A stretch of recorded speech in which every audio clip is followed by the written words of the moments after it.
Why, hello! Welcome to the Theology Pugcast. It's great to have you here for this episode. I'm C.R. Wiley. I'm a pastor. I serve at church in the Pacific Northwest, and I've written lots of things. I've been a real estate investor and a home improvement contractor, a professor of philosophy, and I've written books, and my latest book is In the House of Tom Bombadil. Anyway, enough about me. How about you, Tom? Tom Price. I teach theology, systematic theology, Christian thought, philosophy, ethics, a host of other things. And I'm writing away. All right. Glenn. I'm Glenn Sunshine. I'm a retired history professor, senior fellow at the Colson Center for Christian Worldview and Ministry Associated Reflections Ministries. Great.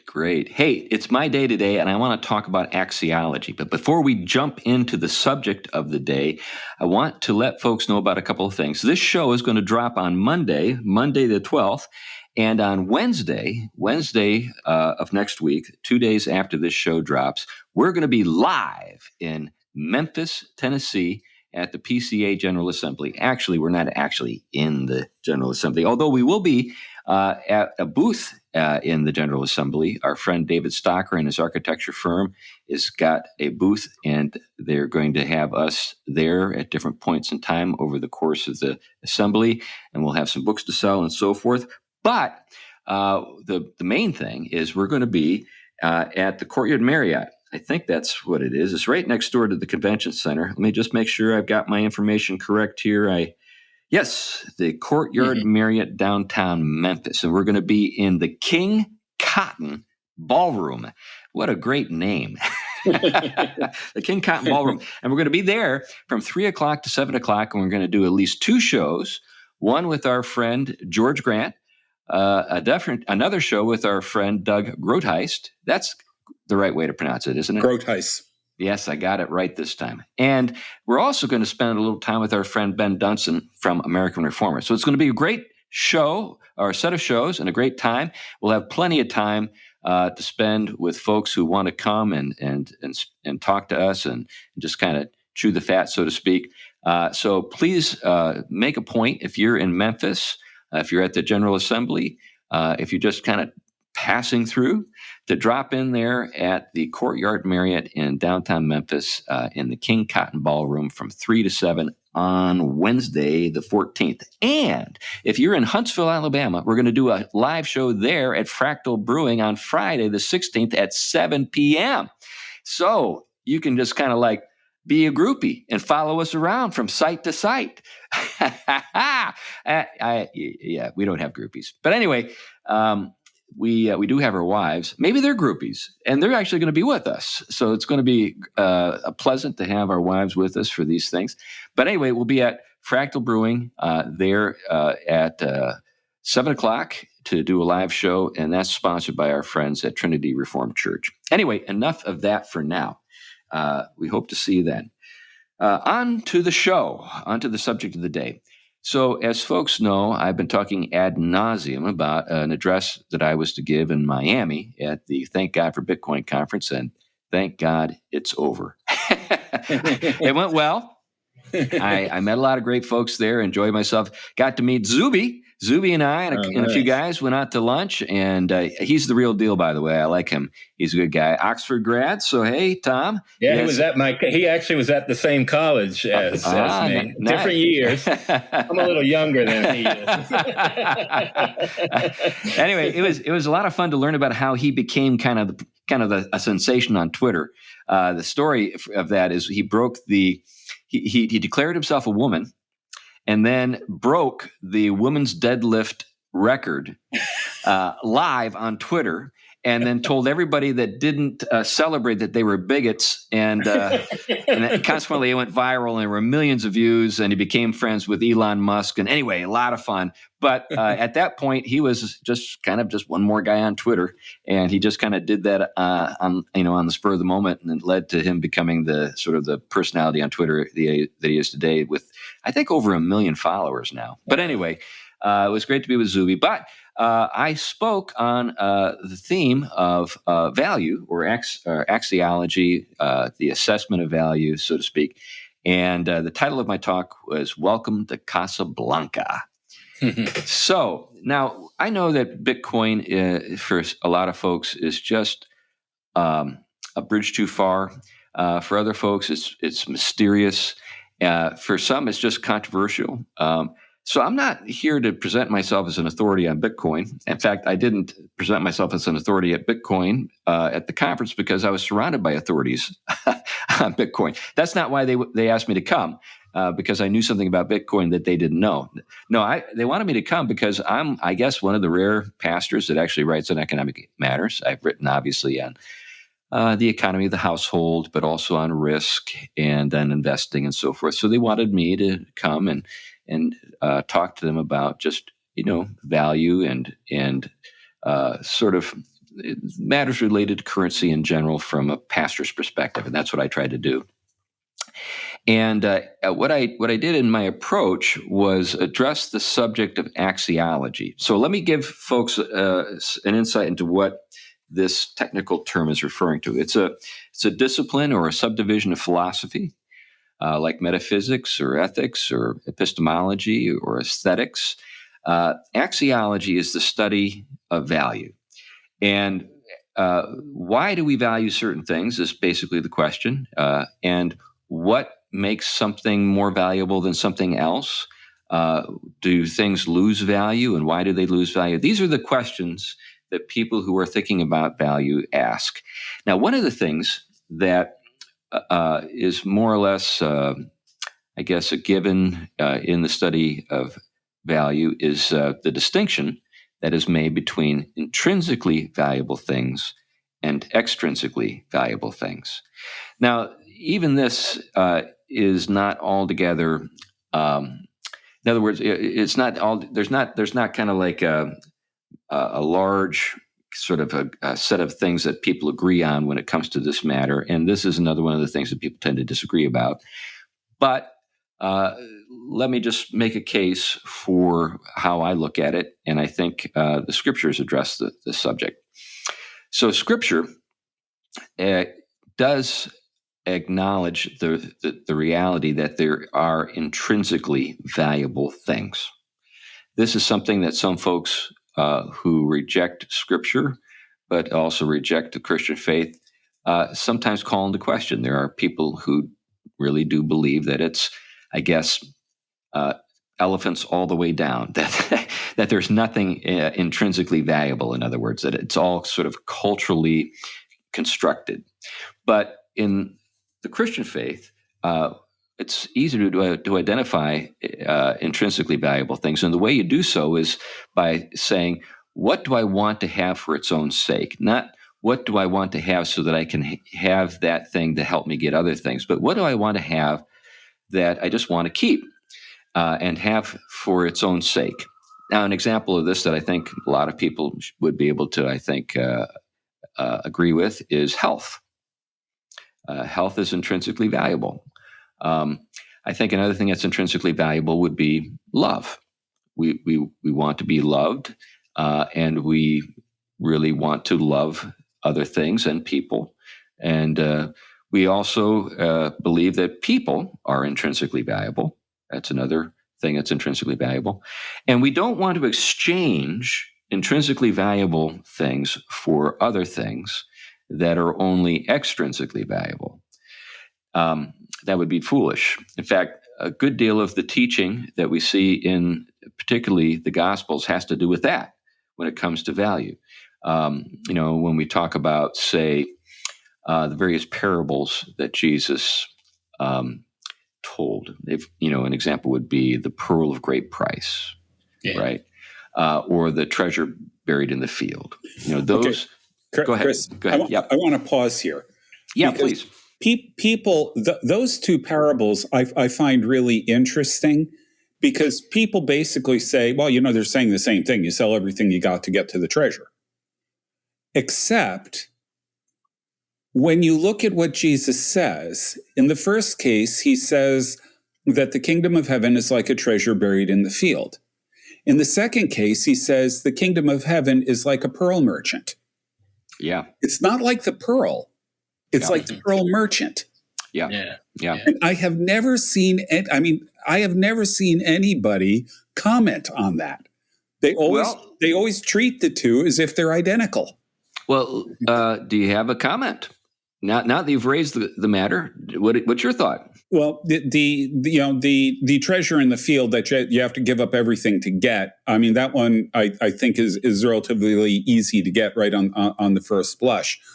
But the second one suggests that the kingdom of heaven is out looking. Right. It's right. out looking for people, and in a sense, I guess the people are the pearls. Yeah, that's an interesting. But there's a pearl of great price, though. Now, I agree with you that in the first case, with regard to the treasure buried in the field, it's almost like it's an accident. Some guy's just out in the field and he's digging around. I don't know why. Maybe he's laying a foundation, and then boom, there it is. There's treasure. Probably had a metal detector. Yeah, that's right. That's right. Well, the first century equivalent thereof. Go ahead, Tom. Yeah. So what you have, especially in the early church, is that, especially as it engages, it moves out into the uttermost parts of the earth. It discovers in the philosophical tradition something that kind of resonates with that, is that you have humans that have eros. They have desire. They're out looking for something of value somewhere, everywhere. They're looking in all these directions. And so in a sense, human beings constituted in such a way as hungry and needy are looking for that something. But that something is always something they're continuously looking for, because they're looking for something that can actually satiate that imago, that image of God in them. And so they're out looking, and eventually, I think if I remember right, in the parable it talks about them willing to pay constantly for a better pearl and a better pearl, something that is closer and closer to that which can satiate. But once it finds the pearl of great price, comparatively, that made everything previous, kind of almost valueless, even though it was valuable in the process. So there's a lot there that I think early Christian ethics dealt with in terms of so the human. It's a pearl merchant, and so obviously he's in the business of buying and selling pearls. And then he arrives at a pearl that is, a pearl of great price. Superlative. Right. Yeah. Right. Incomparable. Little play on words there. That's one of those dad jokes there. Yeah. Thank you. Now the interesting, that parable is really kind of weird when you think about it, because what does a pearl merchant do? He buys and sells pearls. Well, he sells all of his pearls. He sells everything he has to get the pearl of great price. Then what's he going to do with it? Yeah, that's the point. He's not going to sell it. He's going to keep it. Right. Yeah. So I mean, it's. Well, what it is I think we read that one too fastly. There's a lot more going on there. Yeah, I think you're right. At the same time, I think that in both cases, there's something. And this is the odd thing about it, is that we're still talking about treasure, but we're using treasure analogically to refer to something else. And I think that's implied, but it's not a stretch. So you arrive at the pearl of great price, and it is intrinsically valuable, and you sell everything else to possess it. Now, this I think connects to another story related to wealth. And that's the story of the rich young ruler. And in Luke's gospel, when he approaches Jesus, he addresses him as good teacher. And Jesus rebukes him, or does he? He says, "Why do you call me good? There's none good but God alone." Now, I want to reflect on that a little bit, but let me just play out the story so we see it where it leads. And then the young man asks the question, what must I do to inherit eternal life? And then Jesus directs him to the commandments. And he says, I've obeyed these since my youth. And then Jesus looks at him and says, and we're told this is a rich young ruler, right? There's one thing you lack. Isn't that interesting the way he puts it? There's something that you lack. And then he tells him, and this is this ironic twist: go and sell everything you have, give it to the poor, and then come and follow me. Now, this is another one of those stories, Glenn, that I think we read too facilely, because often it's used as a way of justifying, giving your goods up for those in need. And I think there's that's good. But what's really being extolled is Jesus. Jesus is saying to him that, in effect, I am the pearl of great price. Yeah, the incomparable one. And it's also tacitly being, I think, communicated that, guess who I am? I am good. You had it right. But now you know why.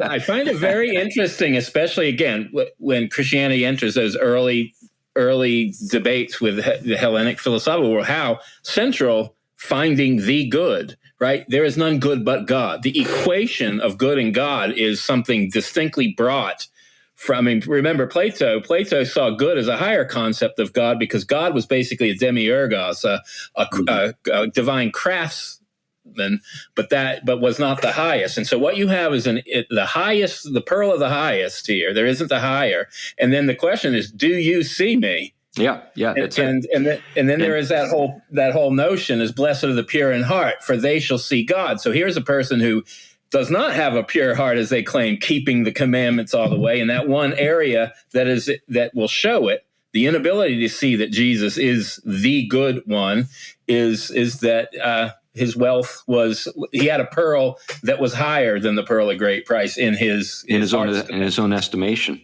And a couple of things that are painful about the story, of course, is because when we talk about gold or silver or possessions, we're talking about extrinsically valuable things. And I want to get into the nature of extrinsic value next, but I wanted to set this up first by, delving into the matter of intrinsic value.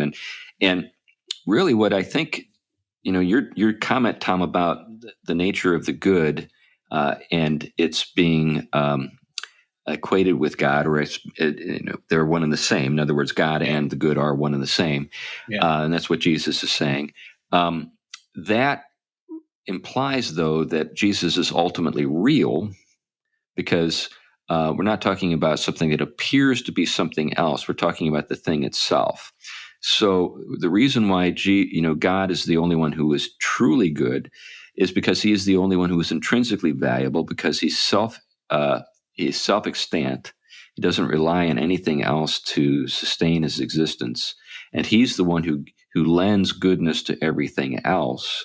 So he is ultimately real. So there's this connection between what is ultimately real and what is ultimately valuable.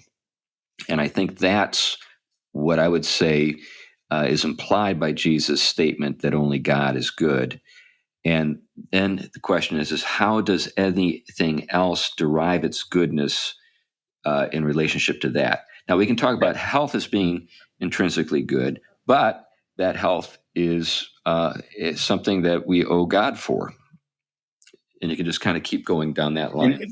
And not to skip too far from your point of reality and the good being one and the same. The way a lot of the Christian philosophical theologians put it was the true and the good are one and the same, right? Whatever is true. Whatever is good, right? And that's an important point, because this is, especially at a time when we're dealing with a lot of eclipsing of the nature of the real.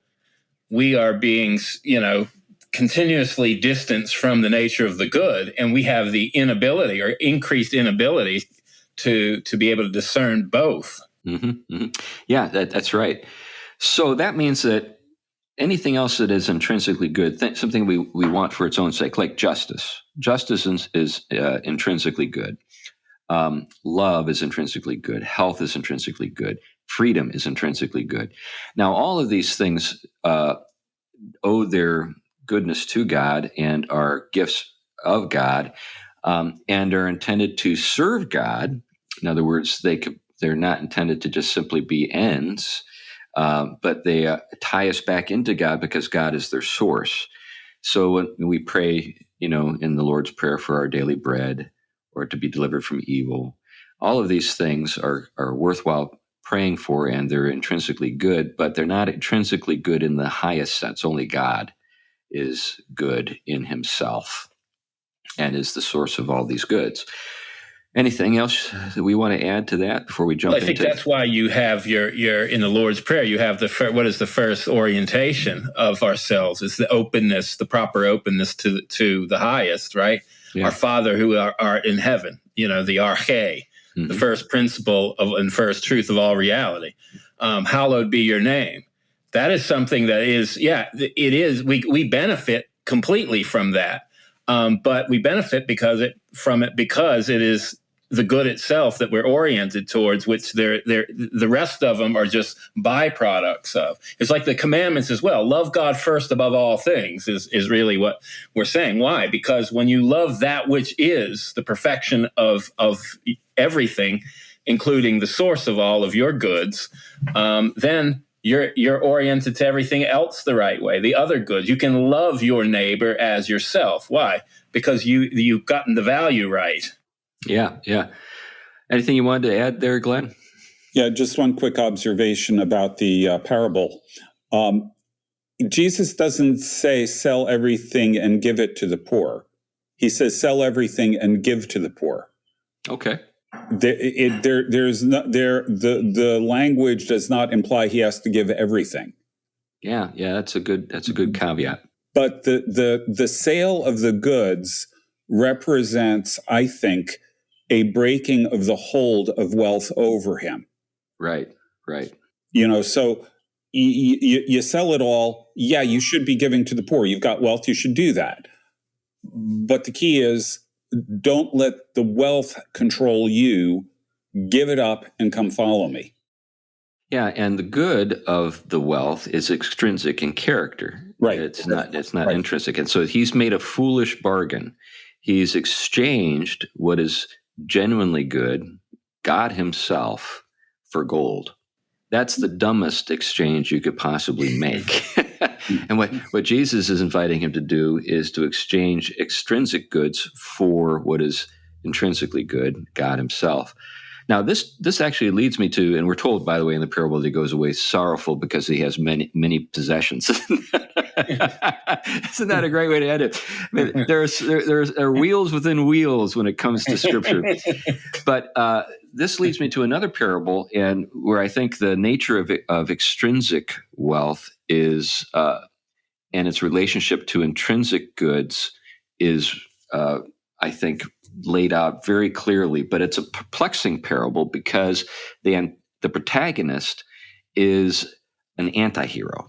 And this is the parable of the dishonest manager, which is my favorite when it comes to the parables, precisely because it is so counterintuitive. It's so offensive in certain respects, and because so many people just throw their hands up in despair when they read it, and they just don't know what's going on. Let me proffer an interpretation. So, folks who listen to us regularly, I'm sure, are familiar with the parable. But in the parable, just for the sake of to refresh our minds, we have a manager who is been told he's fired, but in a I don't know why he's given a little extra time to get his affairs in order, apparently. So he's beside himself because he doesn't know what to do. He's in charge of a wealthy man's goods, and apparently they're significant, and he doesn't know what to do next. He doesn't want to dig. He says, I'm not strong enough to go out and do manual labor, in effect, and I'm too proud to beg.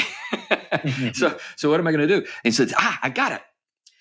He calls in all of the people who owe, all of the debtors that his master has connected to him, and he cuts their bills. He tells each one, hey, mark it down. So the first guy, I can't remember, I think it's maybe 100 bushels of wheat or something like that. And he tells him, in effect, if I remember correctly, cut the bill in half. And then the next guy, he doesn't get quite as good a deal. I think it's oil or something, and he tells him to cut it by 20%. But anyway, what happens is that because he does these things with his master's wealth, he makes friends. So he has all these people who now owe him a favor, And when he's fired, he has all of these folks that he can come and visit and spend some time with, and they feel some sense of obligation to him because of what he's done for them. Now, the way the story ends is where I think what frustrates people, because the master, when he calls him to account, he says, "Hey, you're a pretty shrewd guy. I like you, but you're still fired. But you acted pretty shrewdly there." And then Jesus commends the dishonest manager, and he says, "The people of this world are more shrewd in their dealings with each other than the children of light. Use this guy as an example in your dealings with other people." And then the parable ends, and everybody just like, "What? I'm supposed to be dishonest? I'm supposed to rip off my master?" And now employers across America are kind of like cringing and thinking, no, that can't possibly be the message of the parable. But in fact, it is. And the problem that people have is this: people assume that they are the employer. That's not the case. The employer is God. God is the master. And we are playing with house money, right? And really, no matter what we do with it, it's still God's. If we take it from somebody else illicitly and it's now in our pocket, it's still God's, right? It's not as though God doesn't have access to it. So you can't rob God. I mean, you literally can't rob God. Now, rhetorically, I know that we can talk about tithes and offerings and so forth, but I think we all get the point that even the tithes and offerings were already God's. Yeah. And what you have in this case is an example drawn from kind of the underworld, the sort of the world of human deceit, and we're supposed to take away from this a truth, and that truth is there are many goods that we enjoy in life that we owe God for. We should use those goods to make friends. When it comes to that, what does that mean? Well, it means helping people out who we know are in need, being generous, magnanimous, like we talked about just a couple of shows ago, magnanimity. Because it's all house money, we're not any poorer when we give it away. In fact, we're wealthier when we use it in the proper way, the way that we're encouraged to use the goods that God has given us in the story. So, extrinsic goods, intrinsic goods. A friend in need is an intrinsic good, right? A friend is intrinsically good. We want friends. There are wealthy people who have no friends, and there are poor people who have many friends. And if we were really to assess things properly, who would we say is wealthier? Yeah. The interesting thing here, Chris, when I came back from Sierra Leone, I was talking to my students in my class about the conditions in the country. I've done the stats here before. 1 in 8 women die in childbirth. 1 in 5 children die by the age of 5.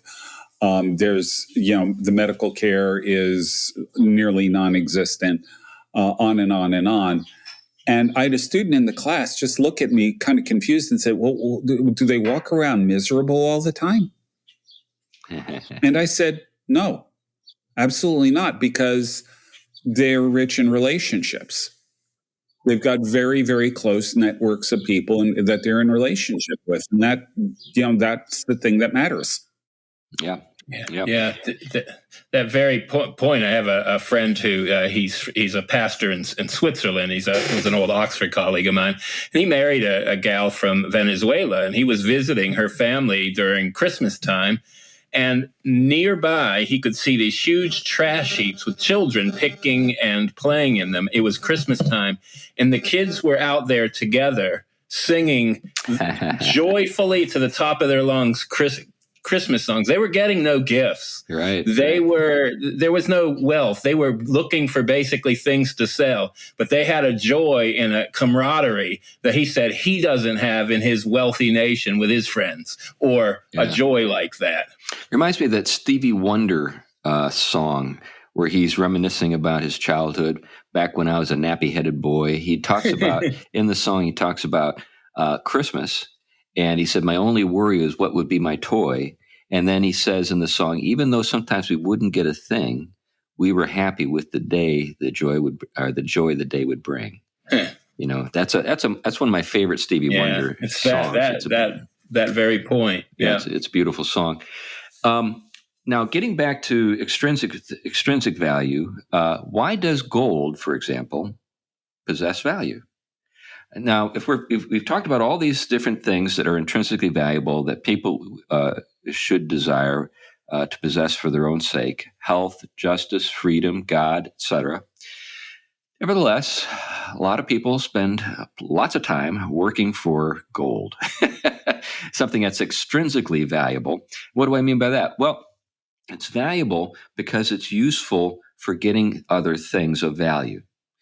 Now, you can use it to acquire other things that are extrinsically valuable, like a car or what have you. Or you can use it in the way that, we're encouraged to use extrinsically valuable things in the parable of the dishonest manager for things that are intrinsically valuable. So, and each way of using extrinsically valuable things or currency or wealth or gold, whatever, that's fine. It's legitimate. But I was taken with this question. I took up this question concerning what is the value of gold, not just because I was thinking about gold, but because I was thinking about Bitcoin. Because Bitcoin, in some circles, is presented to us as a kind of gold for the modern world or gold for the internet. And I don't want to get into a full explanation as to how Bitcoin works.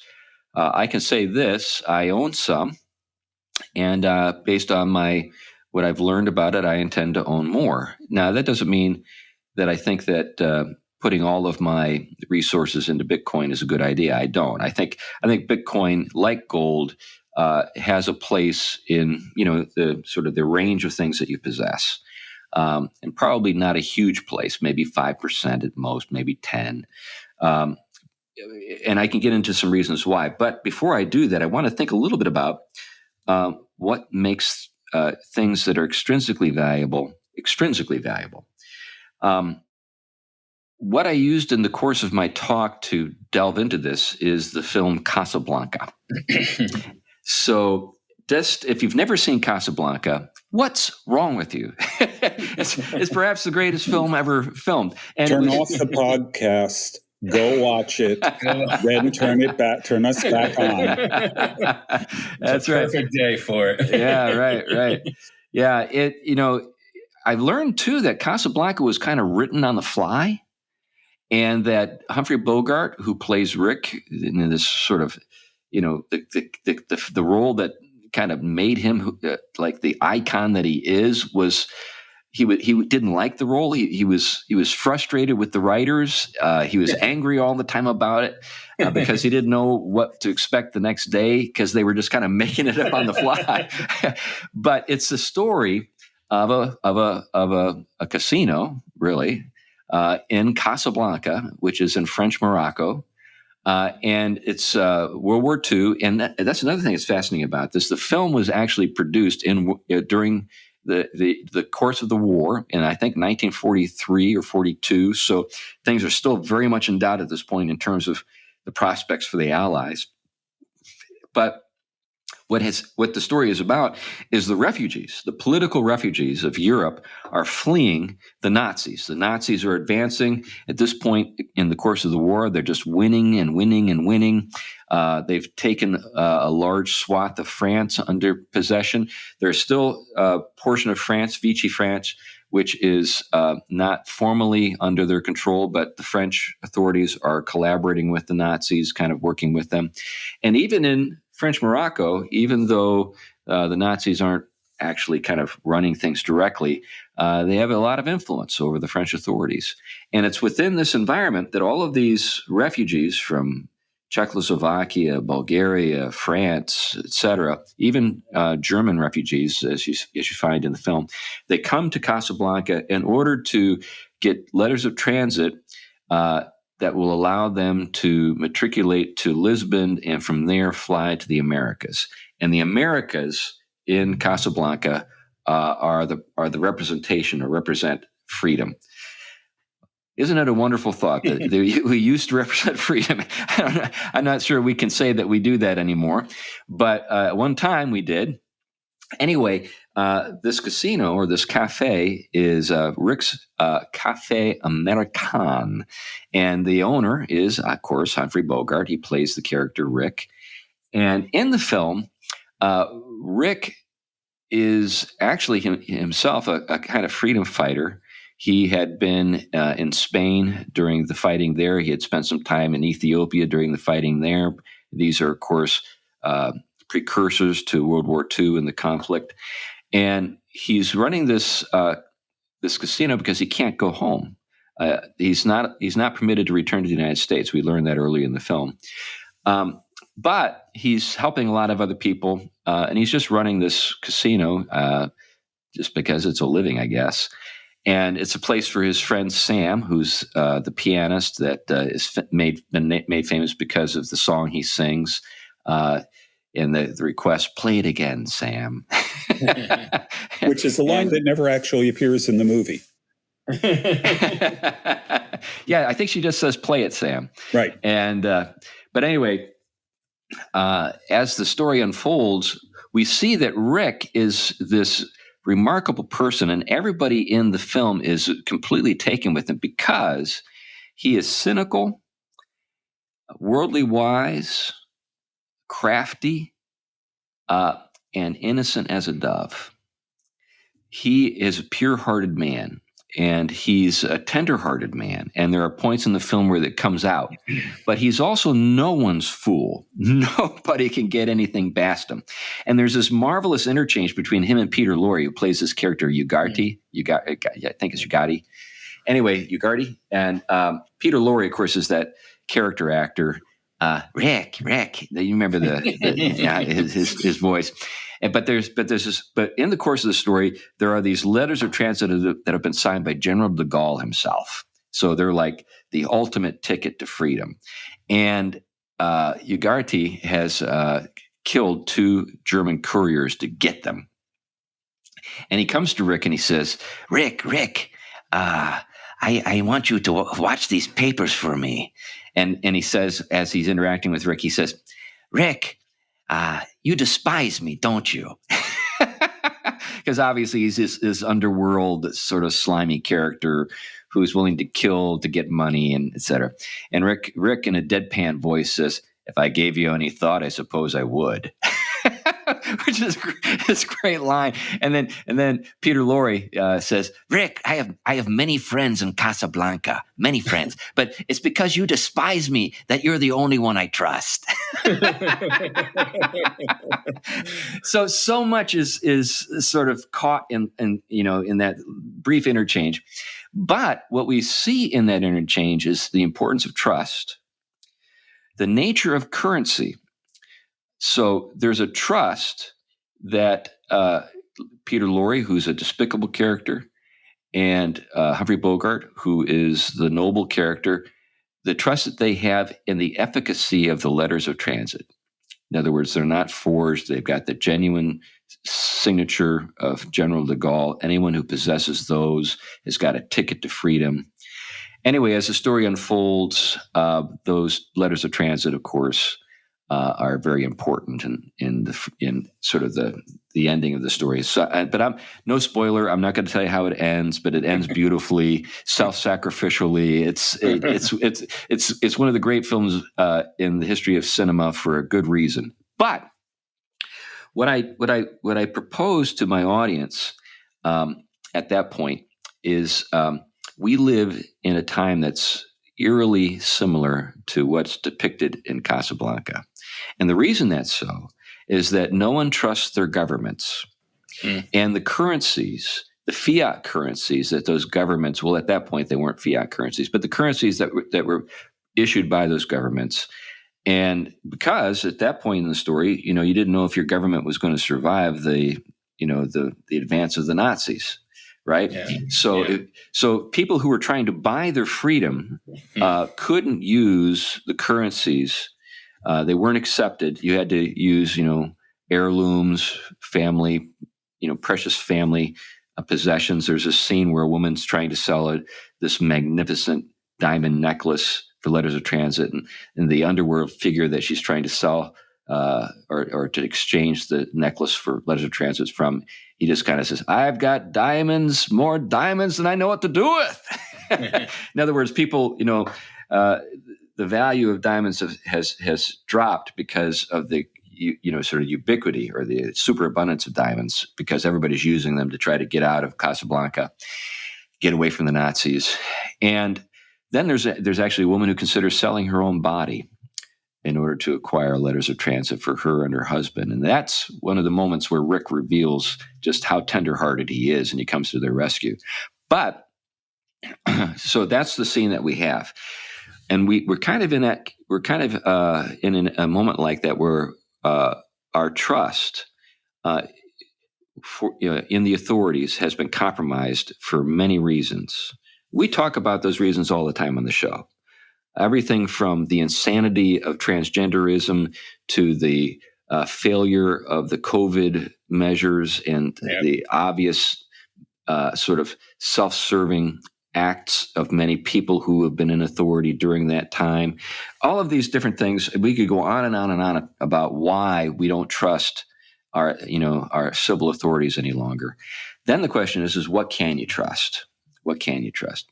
So anyway, that's where the subject of currency and Bitcoin is taken up in my talk. Any thoughts, though? I've been rambling on for a while. Well, I mean, there's a lot there. I mean, maybe I could go back a minute to something that was going on in kind of the history of the time of, that the movie's depicting there. And that's, of course, one of the things that Nazis were doing was going around taking all of the things of value like art and gold, especially from, formerly rich Jewish families, and taking it and hoarding it for themselves. Yep. And they're like the reversal, they're the ones who are like, they see as their pearl of great price what the rich young ruler was committed to, right? Yeah. Rather than the real pearl of great price pursuing these others. But they recognize, interestingly, a value there. And so I have a quick question here is just with those kinds of values, like what would, good art and the like. I know there's always parameters of, kind of who appreciates what, but the value of such things, especially Western, the high points of Western civilization, which now are kind of just seen as, white supremacy projected. Does that stuff, other than for the small, not small, but the kind of people that appreciate that, does that still have the cultural capital to be that valuable? I mean, that's a great question. I read something where there was a Italian family that has held on to its wealth for the past 500 years. And somebody was talking to them and said to them, "All right, how do you do this?" And they said, "Well, it's simple. You have," now it was either 3 or 4 things that you put your money in. One of them was gold, one of them was land, one of them was art. And there might have been a 4th one. You see, you just divide it up equally among each of these things, and you're good. Yeah, that's exactly the same article I saw, Glenn, and I remember those 3 categories. And I'm collecting all 3, but that particular article really prompted me to become a much more sort of purposeful art collector. And I just came at one of probably the find of my life here recently. I purchased John R. Neal's one of his drawings from the original Oz books by Frank Baum. I have an original drawing from the Scarecrow of Oz, which was in the personal collection of a Spanish collector in his estate, and had been a part of the National Museum of Art and the Museum of Modern Art in New Are the stamps are on the back of the piece. And I was able to get it at a super bargain price because I was the only person in the room. It was a virtual room online, and I got it. Yeah. I won't tell you what it's worth, at least what the estimated value is worth, because I have the paperwork on it. But it's pretty stunning that I got it. But but you're right. I mean, there have to be people who recognize the value, I think, Tom. But I think there still are a lot of people out there who do. In fact, I think that in the moment that we find ourselves in, where the civil authorities are debasing the currency, fiat currency, through just printing it, without any conscience, and really harming people who have fixed incomes. Those are the people who are being robbed. Those are the people who are being taxed. Yeah. Go ahead. One of the things I read your talk at the Bitcoin conference, and one of the things that I was really struck by is just that issue of government intentionally inflating money supply. Even if you look at the Federal Reserve's goal, they want to keep it to 2% inflation. The Bible talks about honest weights and measures. Yeah. And honest weights and measures don't just mean the things that you put on the scale when you're weighing your meat or whatever. It means things like your currency. Right. And so the government is, by this inflationary process, the government is, yes, stealing, but it is also directly violating that precept about honest weights and measures. And when you take a look at what the Old Testament law has to say about that, it's right there with moving boundary stones and stuff like that. It's really pretty, God is really pretty upset about that kind of thing. Yeah, think about this. Who are the people who suffer most with the inflation of the currency? It's little old ladies living on Social Security. That's the people who are being taken advantage of. Yeah, and a lot of it's the young that are trying to get their first step. The ones who really need it to be, need the help at that moment. Oftentimes, it's thrown back on, and it throws them back in the situations of dependency, which, I think that. That's I think ultimately the appeal of socialism at the moment. Yes. It's not so much that people believe that socialism is a good thing after a great deal of hard thought. What they're saying is that I don't have any other recourse than this, and I'm turning to it because I can't figure out anything else to do. Yeah. So it's bad. But I get it, I get why people are turning to it.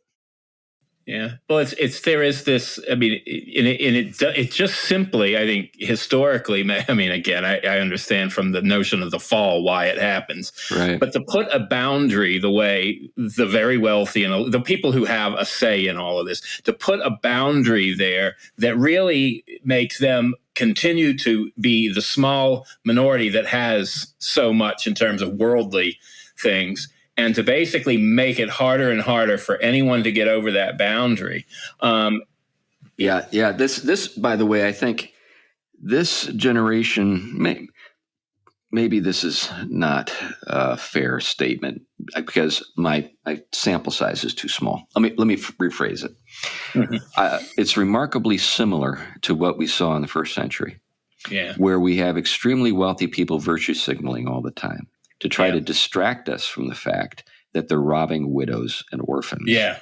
That is the thing. They'll point at maybe this or that measure but it doesn't really cut into their lifestyle at all. In fact, everything that's going on is only further strengthening their hold on our society. Yeah. Well, I want to think now a little bit about what makes gold valuable, what makes Bitcoin valuable. Now, one of the things that people point to is scarcity. And I get that. I mean, that's certainly the reason why, it seems like a good thing to use gold to back the currency so that it's a hedge against inflation, right? Because inflation is all about increasing the money supply. And if the supply of gold is limited, that puts a brake on that, right? So that seems sound. But is that the whole story? I don't think so. What I did in my talk a little bit is reflect on the analogical character of currencies. So even fiat currency, I believe, owes its value to its analogical character insofar as it, in some sense, can be seen as a reflection of or a kind of analog to an attribute of God. So when we think about fiat currency, what's backing up fiat currency? Well, it's the power of a sovereign state. Okay. So that's not nothing to sneeze at. I mean, that's a pretty significant thing. I mean, the United States government is a pretty big beast. It is Leviathan. I mean, there's no power in the world, and I don't even think the Chinese can take on the U.S. when it's at its best. There could be something stupid that we do. I get that, but that's an analog to the power of God. In some sense, it reflects God's power, right? Now, when it comes to gold, what is it about gold? That every culture, as far as I know, in the history of the world, has seen it as valuable, as something to be desired. Well, it's lustrous, for one thing. It's, meaning it's beautiful. The way it presents the light or reflects light. It's weighty. And I noted in my article that the Hebrew word for glory literally means heavy. It's not subject to decay or to tarnishing, or this is one of the reasons why it's more valuable than silver, just one of the reasons. I mean, I've got a bunch of silver, and every time I open it up, it needs to be polished. You don't need to do that with gold. So there are things about gold, and then we see it in Scripture. We see gold reference.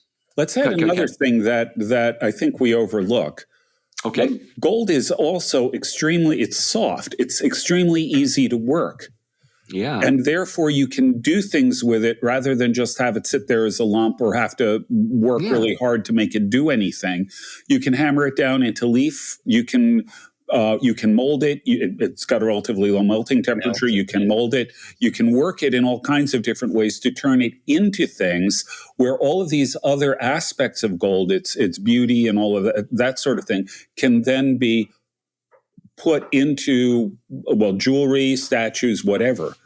Yeah, that's a great point. I hadn't thought about that, Glenn. Yeah, it's able to be spread out. I mean, I think you're hitting strongly on the analogous character there. I mean, This is one of the reasons why I always like to hit back at the understanding of Christianity when it started to really draw out its view of creation in its engagement with philosophy. Is it recognized we use the term, its theophanic character, the fact that everything in creation, nothing arbitrary about created things.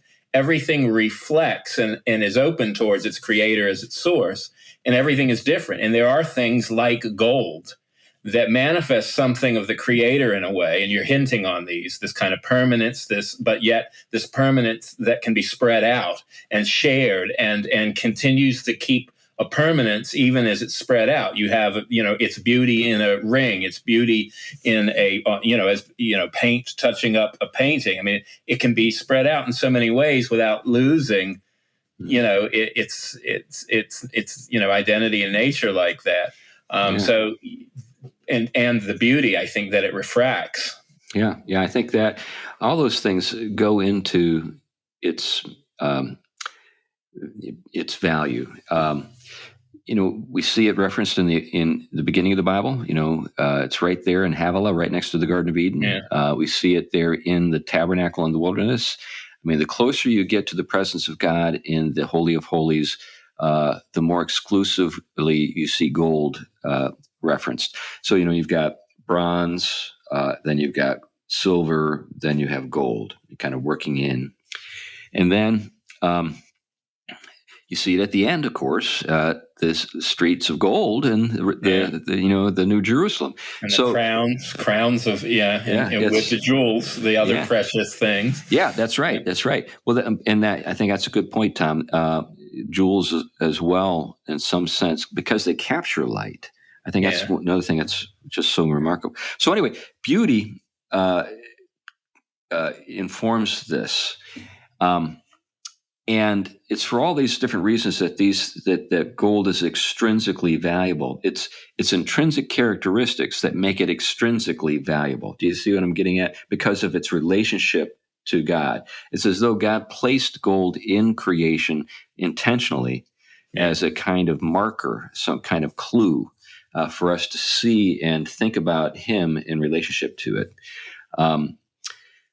Now, other things that are extrinsically valuable, I've mentioned fiat currency and the fact that it has this relationship to power, gold and its, I would say, aesthetic characteristics, and that ties in to its relationship to the divine.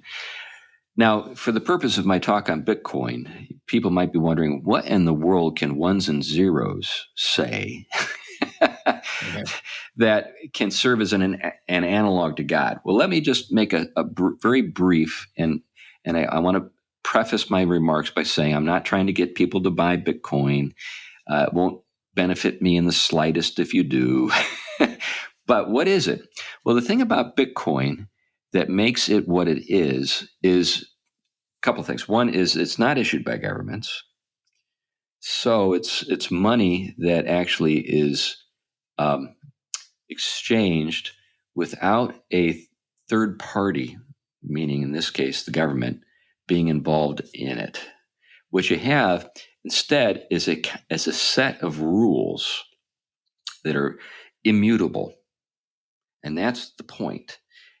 Rules that are immutable, which govern how the value is acknowledged or recognized, and how the exchanges work. Bitcoin is actually a public ledger. That's the thing about it. I think when people hear about it, they think they have this little image in their mind of like virtual coins. I know that was me. I thought, a virtual coin. That's not actually it. The coin, so to speak, is just an analog to the code. What the code does is you have this public ledger that everybody has access to, so it's universally accessible. But privacy is maintained because of encryption. And the encryption is so difficult to crack that you're more likely to be able to identify a single atom in the universe than you are to crack the code. In other words, the number of so when you have a 256-bit encryption code, the number of variables or ways that could be presented in terms of the, what's the word I'm looking for? Chance, in terms of the number of chances that you have. There are more possibilities than there are atoms in the universe. That makes it pretty difficult to crack. Now, some people say that if we ever develop quantum computing, that we'll be able to crack it. So I'm not, you're going to go there because I'm the last person you want to ask about quantum computing. But if since this is the case, you can have both super secrecy and a public record. Which means, and counterfeiting is impossible. Now, it could be possible if you were able to get a 51% share of the, Bitcoin that's out there. And I've read different accounts that talk about how that works. Again, I'm out of my depth. The main thing, though, is that you have this public record and you have secrecy. And it's the combination of these two things that I think serves as a kind of analog to God. Now, let me explain why. God's character is unchanging. He's the same yesterday, today, and forever.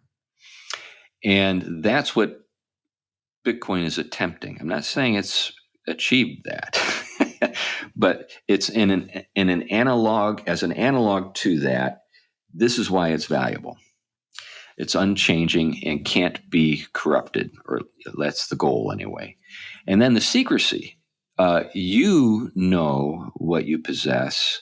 Other people can know that, certain people possess certain things if they know who's, you know, identified with a particular signature. But nevertheless, in a particular transaction, the parties can remain completely opaque. And what we have there is, it strikes me as being a kind of individualism that the system recognizes you, but no one else does. And then that reminds me of that passage in Revelation where there's a stone that you will receive, a white stone with a name on it that is known only to God. In other words, God knows you and nobody else does. And there's something about Bitcoin that is kind of analogical, or it works analogically like that. And these are reasons why Bitcoin is able to be a store of value. It's not intrinsically valuable. It's extrinsically valuable. In other words, it's good insofar as it can be, you can use it as a means of exchange. But it's also, and this is a third reason why it has value, it can crack the control, or it can elude the control of governments. And it's done so. So during the Canadian trucker crisis, we heard about, bank accounts being frozen. Banks owe their existence to, sovereign states. Let's just be perfectly frank about it. And if the sovereign state decides that they want to shut down a bank unless, they can do it, and if a bank decides it wants to be, it wants to put the interests of its clients first, and the government says, no, you're going to put our interests ahead of theirs, most of the time banks will go along. And we saw that with the Canadian truckers. But people were able to help Canadian truckers through Bitcoin, and the Canadian government couldn't stop it. Furthermore, even the CCP, the Chinese Communist Party, for over a decade, trying again and again to stop Bitcoin, has not been able to do it. In fact, the most active people in the world in the Bitcoin market are Chinese. So anyway, those are my thoughts on Bitcoin and why it's worthwhile maybe to get into.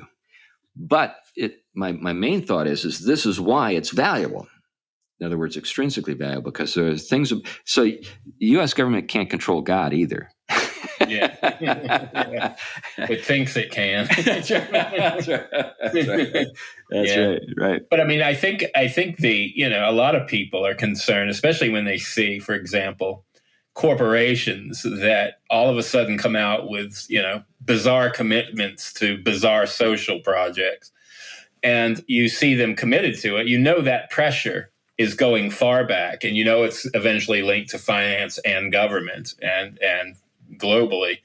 And so they're willing, or not willing, but they'll take a hit, billions, because they see the threat on the flip side that anything affects, their relationship to the economic realm that keeps them afloat, is a big issue. I mean, it's harder for an individual or a family or just a working person if they are not going to go along with the script out of moral reasons that they're being pressured into. I mean, we have definitely with the trans agenda, a religious cult that has taken over. Yes. And it is not, it wants you to affirm its creed. It isn't about, learning to live alongside people that have different creeds. It wants there's a replacement flag for your country, but it's also one for your Christian flag. It needs to be lower on the pole. That's exactly right. Rod Dreher just did a very good piece on that, on transgender as religion. Yeah. And as anybody knows who knows us, we're not anti-religion. What we just wanted to say is that we believe that the Lord Jesus Christ is the true Lord, and we respect the conscientious commitments and convictions of other people. Yeah. We don't want to coerce people into anything. But Yeah. at the same time, we're not going to let ourselves be coerced. That's right. By this other kind of false faith. Yeah. Anyway, I think we've come to the end of the show. In fact, we've gone a little longer than we usually do. So why don't we wrap it up? Hey, folks, thanks for listening to the Theology Pugcast. If you like what you've heard, you can always give us a positive rating on iTunes or Spotify or whatever. If you don't like what you've heard, it's amazing that you got this far along in the show. But anyway, thanks for listening either way. And if you'd like to help us out, you can also help us out through our Patreon account. We have a number of people who give to the show on a monthly basis, and it's really important. It does pay the bills. And if you want to become a patron of the Theology Pugcast, there's a link in the show notes. There's also a link in the show notes for our event coming up this coming Wednesday at the Courtyard Marriott there in Memphis, Tennessee. And we'd love to see you there Wednesday, the 14th from 3 o'clock to 7 o'clock at the King Cotton Ballroom. Anyway, please come if you can. I guess that's it for now. Sound like the end of the show to you guys? It does. Put in a link for Huntsville too. Yeah, and we'll try to do that too. And hopefully we'll see you at one of those places. All right, bye-bye, folks. Bye-bye. Bye.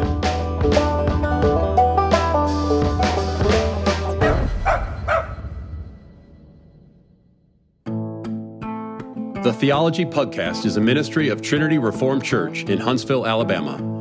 If you like this podcast, you might enjoy another of our podcasts, The Good Life Podcast, featuring Matt Carpenter interviewing experts in their field about how their work contributes to the good life.